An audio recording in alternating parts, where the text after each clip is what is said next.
I got a 2017 Arctic Cat 150, and it sat for a while. It sat for like a year and a half. We got it at Bass Pro, and it sat for a year then. It just sat on display for it. No one bought it. We ended up buying it, and then we let it sit. And after that, I couldn't get it to start.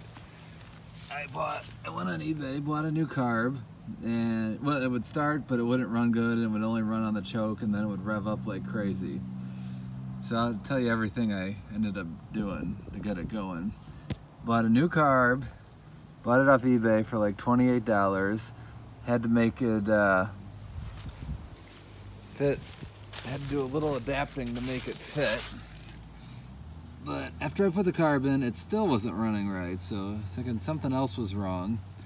I took off, take this right here, took the air box off and opened it up, and there was dog food in there from probably one of my kids. I don't even know how that happened.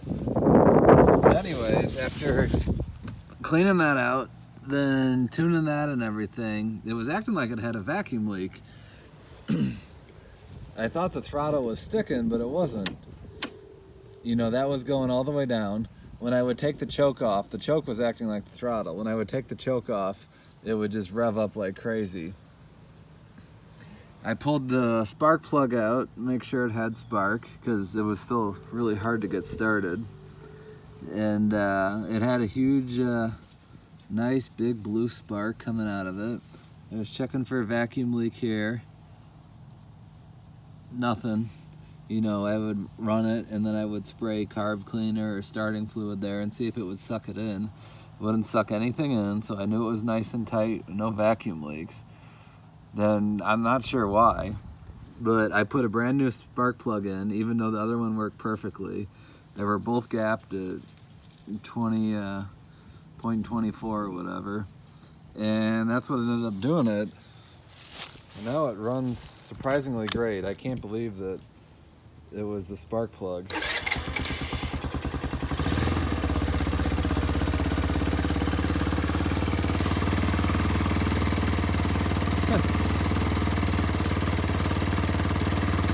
Yeah, if you got gonna melt that.